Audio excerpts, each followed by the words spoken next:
자기를 의지하는 자의 방패가 되시는 우리 아버지 하나님, 새벽에 나와 하나님 앞에 간구하는 당신 자녀들의 방패가 되어 주옵소서. 이 새벽 우리를 불러주옵사니 생명의 말씀으로 풍성하게 하옵소서. 정성으로 드리는 귀한 예물 기뻐 받아 주시기를 원하며 예수님 이름으로 기도드리옵나이다. 아멘. 오늘은 고린도후서 5장 말씀입니다. 하늘에 있는 영원한 집. 1절 우리 합독합니다. 시작. 만일 땅에 있는 우리의 장막집이 무너지면 하나님께서 지으신 집 곧 산으로 지은 것이 아니요 하늘에 있는 영원한 집이 우리에게 있는 줄 아느니라. 아멘. 허름한 월세 전셋집에 살다가 이제 자기 집을 장만하여 좋은 아파트나 단독주택으로 이사가면 얼마나 기쁜가요? 이사가는 날 그 옛 살던 집을 아쉬워해서 슬퍼하는 사람 보셨습니까? 오늘 바울이 그런 말을 해주고 있습니다. 우리가 살고 있는 이 몸이 장막집이다. 텐트다. 잠깐 머무는 곳이다. 그래서 오늘 중요한 말씀이죠. 하늘에 있는 영원한 집이 있다. 오늘 오신 여러분 모두 하늘에 진짜 집이 있습니다.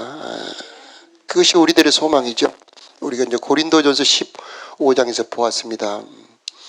부활의 소망, 천국의 소망이 있는 자는 견고합니다. 흔들리지 않습니다. 두려워하지 않고 허무해하지 않습니다. 그리고 달려갈 목표가 분명합니다. 그래서 더욱 주의 일에 힘쓰는 자들이 될 수 있게 됩니다. 이 부활 소망이 분명한 사람은 헛된 일과 영원한 일을 분간할 수가 있습니다. 주의 일은 영원합니다. 그러나 나 육신을 위한 일, 내 명예를 위한 일은 허무한 것, 헛된 것. 그래서 1절에 그 하늘에 영원한 집이 있는 줄 아는 자는 소망의 삶을 살아갈 수가 있습니다. 2절 우리 3절을 함께 합독합니다. 시작. 참으로 우리가 여기서 탄식하며 하늘로부터 오는 우리 조소로 덧입기를 간절히 사모하느니라. 이렇게 입으면 우리가 벗은 자들로 발견되지 않기를 아무라. 예. 그러면 얼른 이사 가버리면 되잖아요. 자, 8절 한번 봅시다. 우리가 담대하여 원하는 바는 차라리 몸을 떠나 주와 함께 있는 그것이라. 정말 천국을 보고 낙원을 보고 온 바울은 진짜 그런 말을 했습니다. 얼른 차라리 이 몸을 떠나 주님과 함께 있기를 원한다. 그러면 왜 우리가 이 땅에서 더 살아가야 됩니까? 내가 이 약한 몸으로 연약한 몸으로 살아가야 될 이유가 무엇입니까? 그것은 9절 10절 있기 때문이다. 우리 함께 합독합니다. 시작. 그런즉 우리는 몸으로 있든지 떠나든지 주를 기쁘시게 하는 자 되기를 힘쓰노라. 이는 우리가 다 반드시 그리스도의 심판대 앞에 나타나게 되어 각각 선악간에 그 몸으로 행한 것을 따라 받으려 함이라. 참 놀라운 말씀. 구원의 확신을 가진 우리들에게 충격의 말씀입니다.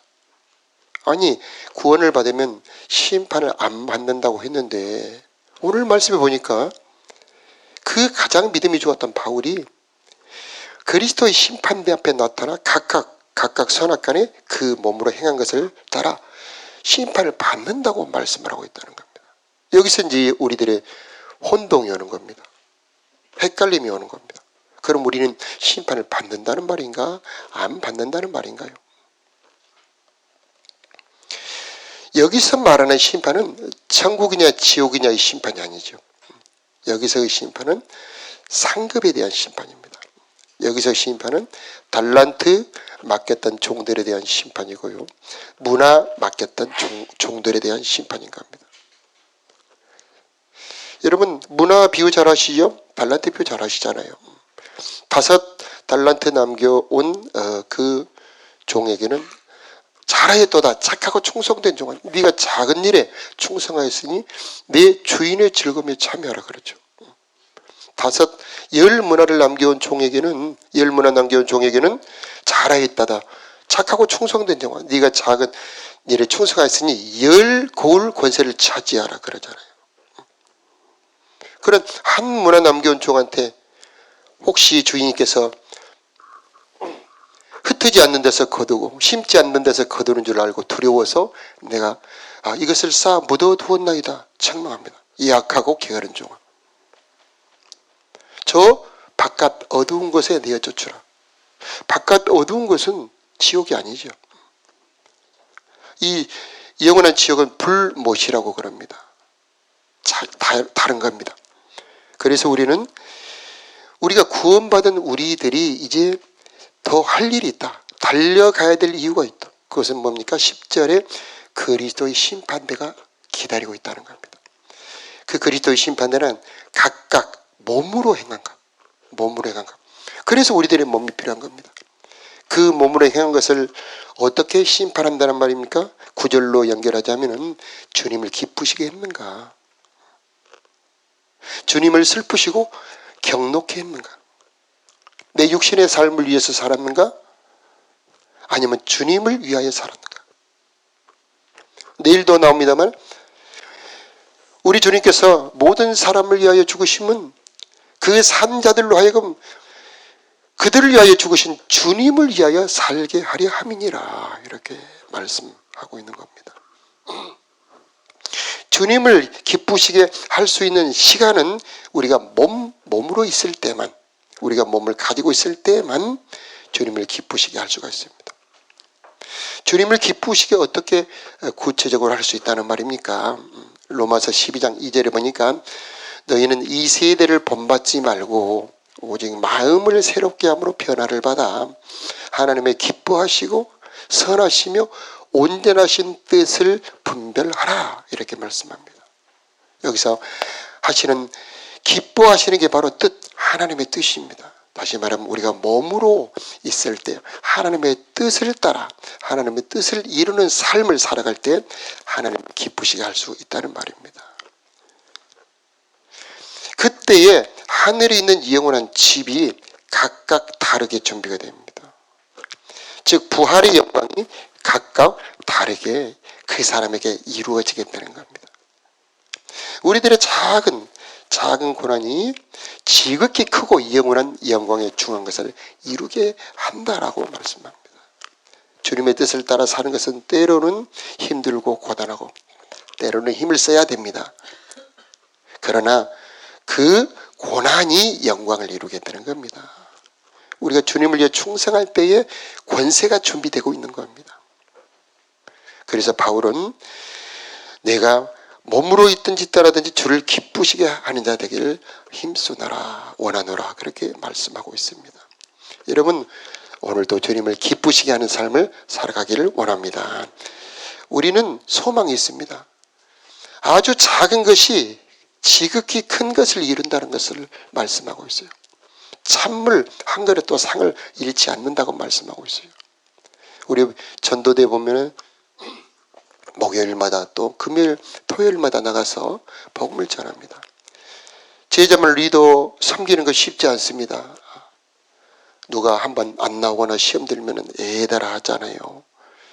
그냥 내버려 두면 쉽죠. 그러나 그 사람의 믿음을 세우기 위해서 사정이 어떤지 전화해야 되고 대화해야 되고 기도해야 되고, 그런데 그것은 헛된 것이 아닙니다. 열매가 있고 상이 있고 우리 하나님 앞에 자랑이 되는 것이고 내 영혼을 기쁘시게 하는 것이 되는 겁니다. 우리들의 이 충성과 헌신을 향한 하나님의 보상, 상은 바로 영광의 몸, 부활의 영광이 되는 겁니다.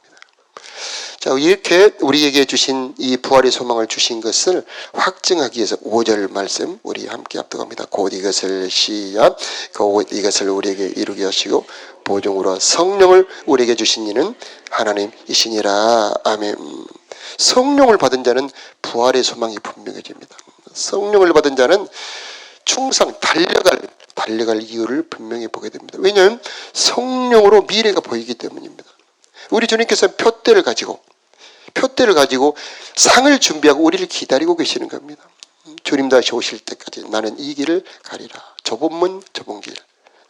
이렇게 우리 주님께서 마지막에 나에게 주실 영광의 상을 바라보고 있기 때문에 흔들리지 않고 달려갈 목표가 분명하게 되는 겁니다.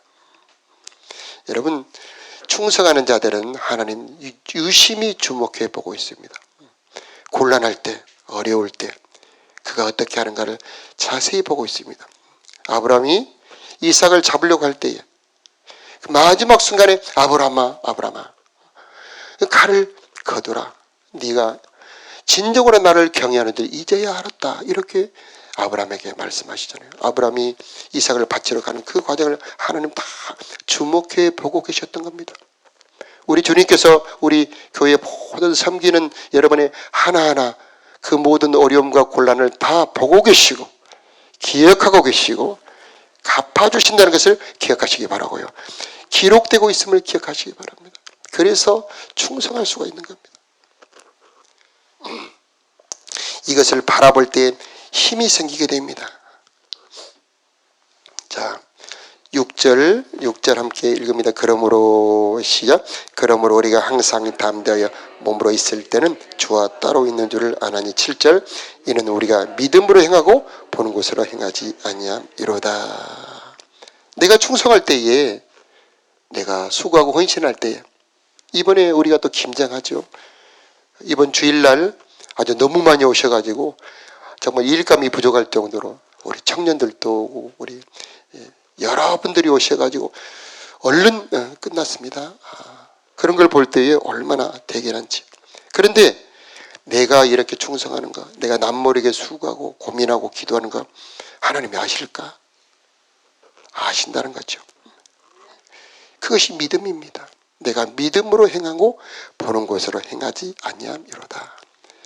여러분, 주님을 향한 선신과 충성, 사람이 못 알아줄 때가 많아요. 오히려 너만 잘났냐 시기하고 비난하는 분들도 있죠. 그러나 주님이 보고 계심을 기억하시기 바랍니다. 자, 그 모든 것 하나님이 다 받으심을 기억하시기 바라요. 하나님이 모든 헌신 다 받으시고 영광으로 영생으로 여러분에게 갚아 주실 것입니다. 주님을 향한 충성의 종류가 여러 가지가 있어요. 제물로 물질로 드린 자들은 하늘의 보화가 준비됩니다. 흩어 구지하여 낡아지지 아니하는 주머니를 만들라.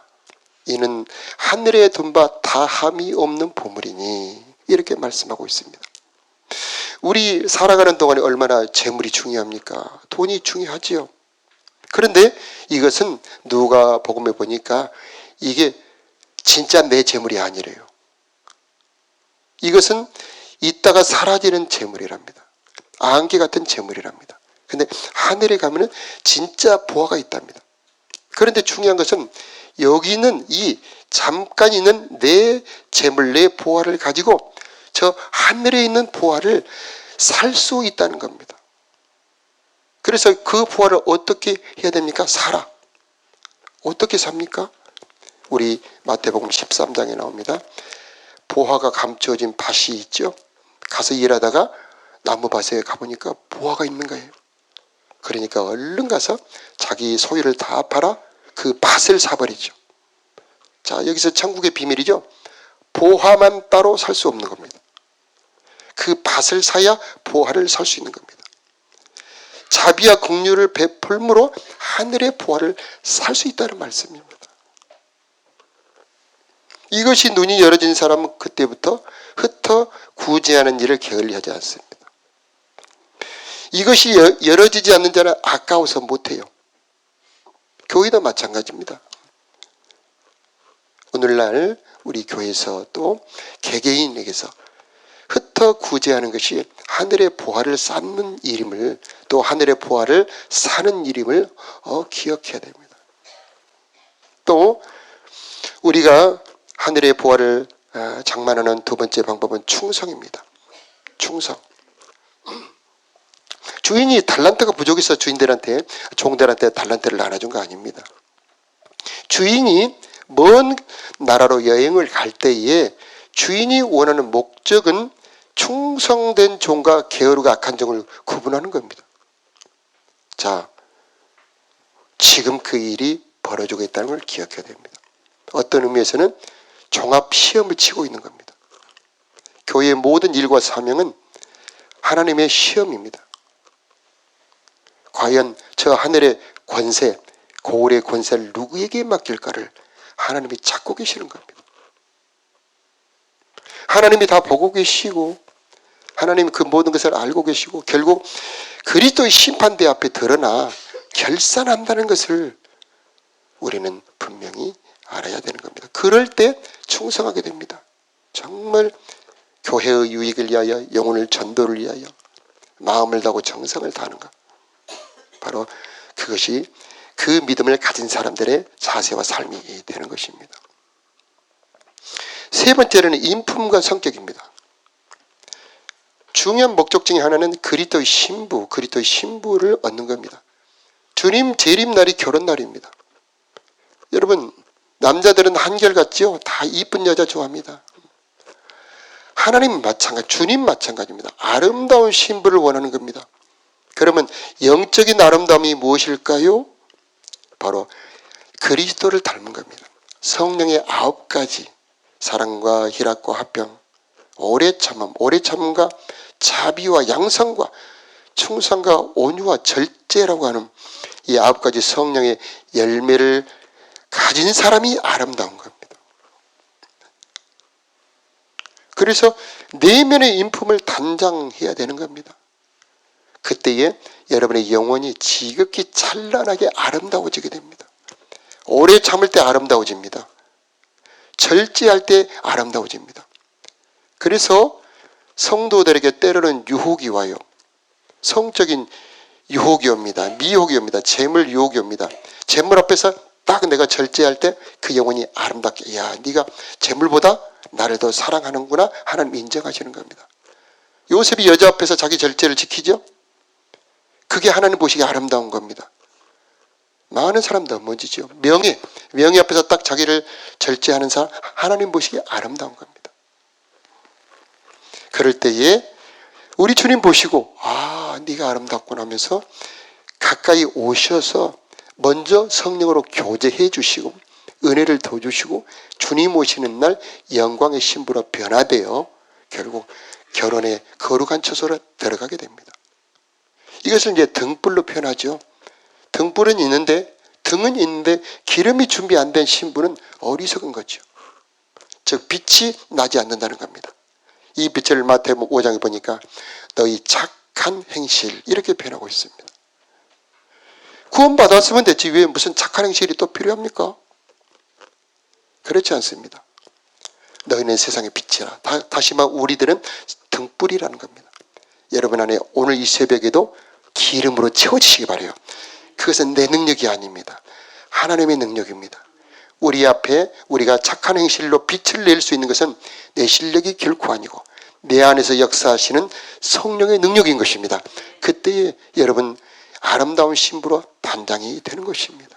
그래서 주님 오실 때에 각각 기뻐하며 즐거움으로 주님을 맞아들이는 자가 있고 구원을 받았지만 부끄럽게 구원을 받은 자도 있다는 것을 기억하시기 바라고, 여러분의 평생의 삶이 구절 말씀처럼 되기를 소원하며 우리 구절 말씀 한 번 더 합독합니다. 시작. 그런즉 우리는 몸으로 있든지 떠나든지 주님을 기쁘시게 하는 자 되기를 힘쓰노라. 10절도 시작. 이는 우리가 다 반드시 그리스도의 심판대 앞에 나타나게 되어 각각 선악간이 그 몸으로 행한 것을 따라 받으려 함이라. 아멘. 날마다 오늘도 주님을 기쁘시게 하는 신부 같은 삶 되시기를 축복합니다. 자, 기도합시다. 하나님, 오늘도 주님을 기쁘시게 하는 삶이 될 수 있도록 성령을 내려 주옵소서. 하나님의 뜻을 분별하도록 은혜 베풀어 주옵소서. 우리들의 눈을 열어 저 부활과 영광 천국을 바라보게 하여 주옵소서. 하나님, 우리들의 가진 이 몸과 가진 모든 재산과 내가 가진 이 모든 것이 주님 모시는 날 안개처럼 사라지는 장막집임을 기억하게 하여 주옵시고, 헛된 일에 너무 힘쓰지 말게 하여 주옵시고, 너무 분주하지 말게 하여 주옵시고, 주님의 일에 더욱 힘쓰는 저희들이 되게 하여 주옵소서. 믿지 않는 자들, 충성하지 않았던 자들이 주님 모시는 날 슬퍼하며 통곡할 때 당신의 사랑하는 오늘 새벽 성도들은 기뻐하게 하여 주옵시고 즐거움으로 주님 맞이하도록 은혜 베풀어 주옵소서. 하나님, 우리 교회 김장도 은혜 베풀어 주시길 바라고 섬기는 손길마다 성령의 은혜 주시기를 기도하며 하나님, 저들의 남은 이 한 해의 삶이 보람되게 열매 맺는 한 해의 삶이 되게 하여 주옵소서. 순간마다 주님과 동행하며 주님 모시고 예수 안에 살아가는 오늘 하루 되게 하여 주옵소서. 이 시간 기도할 때 성령으로 기도를 도와주시기를 원합니다.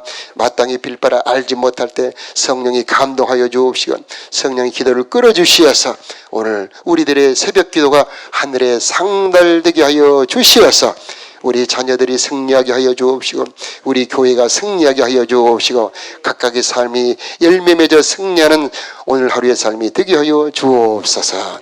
우리 주 예수님 이름으로 기도드리옵나이다. 아멘.